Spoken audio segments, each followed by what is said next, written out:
Вы смотрите программу «Актуальное интервью». С вами Марфирина Алексеева. Приветствую. В связи с установлением теплых погодных условий, снижение грузоподъемности на ледовых переправах федеральных автодорог Вилюй и Колыма с 40 тонн до 30 тонн введено досрочно с 27 марта. О поэтапном снижении грузоподъемности и закрытии ледовых переправ и автозимников на территории республики мы сегодня и поговорим. Наш гость студии Владимир Сивцев, министр транспорта и дорожного хозяйства Республики Саха-Якутия. Владимир Михайлович, здравствуйте. Здравствуйте. Ну что ж, конечно же, многих волнует главная переправа – это Якутск-Нижний Бестях. Когда закроются основные ледовые переправы через реку Лена? Действительно, в марте, как вы отметили, были устойчивые положительные дневные температуры не только в центральной Якутии, но и в арктической зоне. Соответственно, это, безусловно, влияет на состояние автозимников, ледовых переправ. И сегодня, согласно прогнозам, в целом по всем автозимникам и ледовым переправам мы видим возможность более раннего закрытия с более ранним, конечно же, понижением грузоподъемности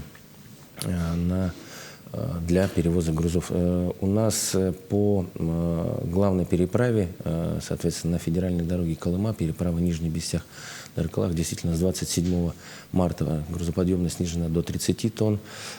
Далее, значит, с 1 апреля рассматривается снижение до 20 тонн. Ну и, соответственно, пока видим прогнозно-плановые сроки закрытия переправы 15 апреля. При этом, безусловно, дорожными службами будет вестись мониторинг состояния ледовой переправы, структура льда его, соответственно, наблюдение наружных температур. Ну, интенсивность движения на всех зимниках и переправах сегодня возросло в связи с тем, что это циклично, сезонно. Все стараются то, что не успели завести ранее, соответственно, завести в эти сроки. А какие сроки по переправам регионального и межмуниципального значения?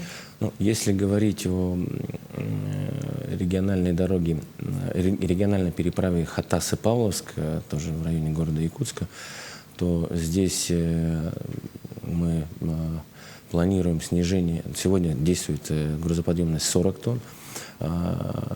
Видим, что на этой неделе дневные температуры будут отрицательными. Это поможет нам, держать ледовую переправу примерно числа до 6 апреля. И с 6-7 апреля планируется снижение грузоподъемности до 30 тонн. Далее, соответственно, числа 10 еще одно понижение до 10 тонн. И, соответственно, 15 апреля в установленные сроки здесь планируем закрыть. Но, тем не менее, все будет зависеть от погоды и от интенсивности движения. Сегодня нужно сказать, что при положительных температурах наиболее подверженные разрушению это подходы, грунтовые подходы и береговая линия, это, соответственно, подходы к ледовой переправе. И в целом нужно сказать, что по региональным переправам и зимникам у нас ситуация следующая. У нас уже снижена грузоподъемность до 20 тонн на переправах на реке Амга, на региональной дороге Эджиган, участок дороги до Вилюйск-Жиганск, соответственно, по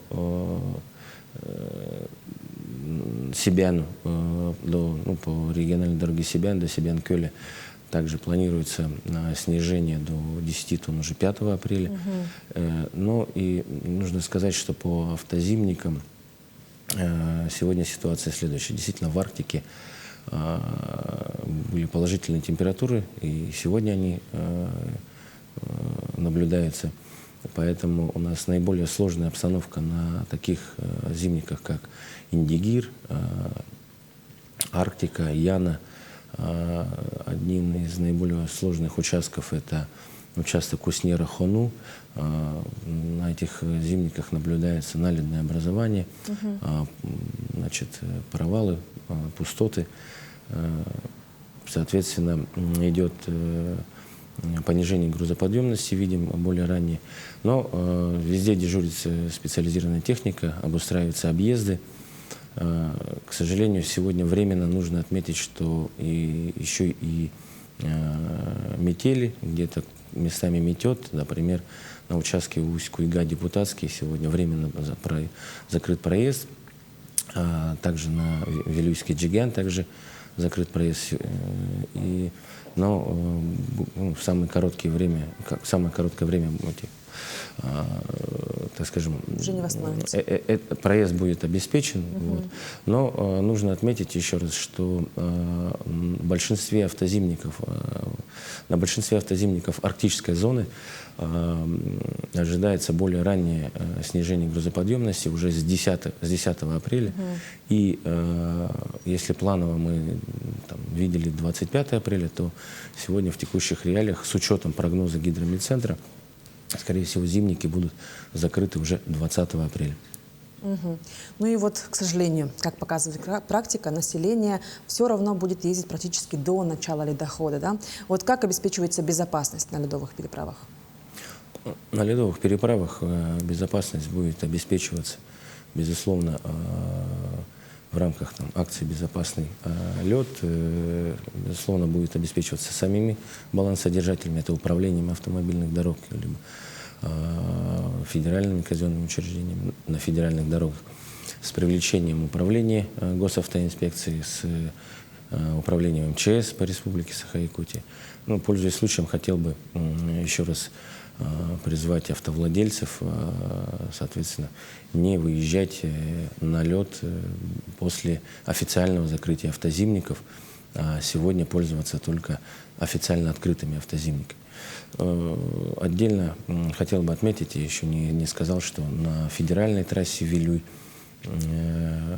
также понижение грузоподъемности в Вилюйской группе улусов будет также уже с 1 апреля и, соответственно, постепенное снижение с закрытием тоже 15 апреля.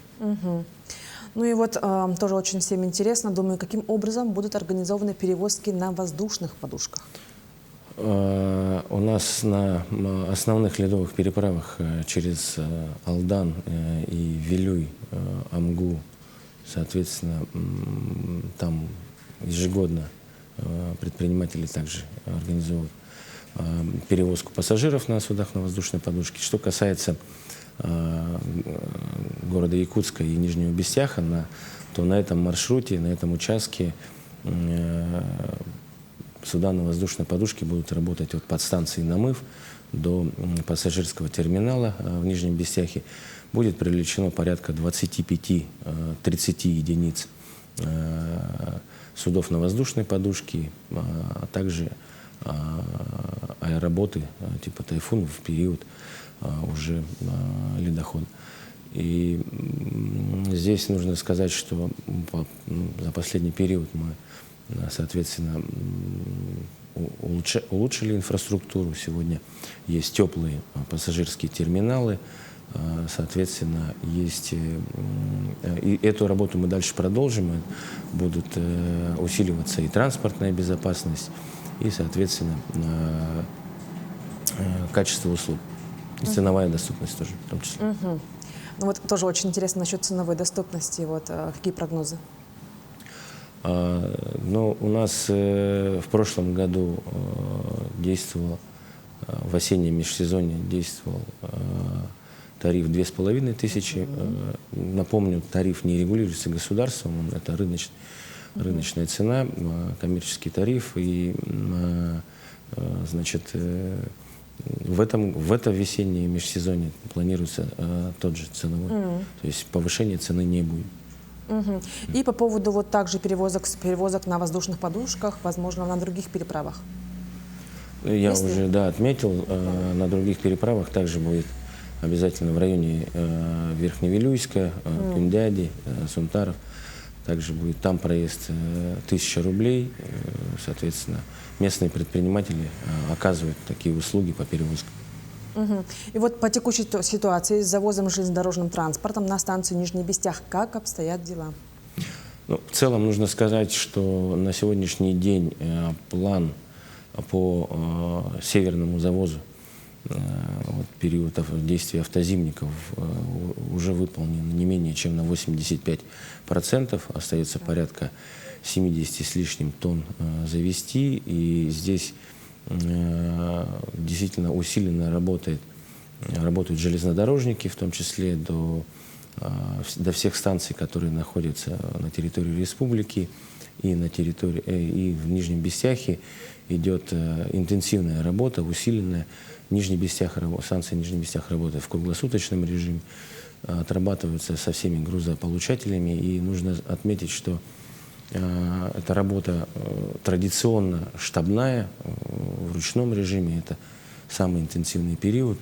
Сегодня в рамках того, что должно было прийти и находится на контроле под мониторингом до закрытия переправ, это порядка, еще остается 1300 вагонов, из них на Нижний Бестях порядка 900, но вместе с тем уже на территории республики порядка 400 вагонов, и уже из них 300 на ЖД-станции Нижний Бестях.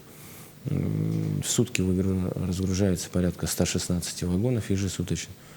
И, соответственно, отрабатываем со всеми грузополучателями по своевременному получению груза и доставке их до мест назначения.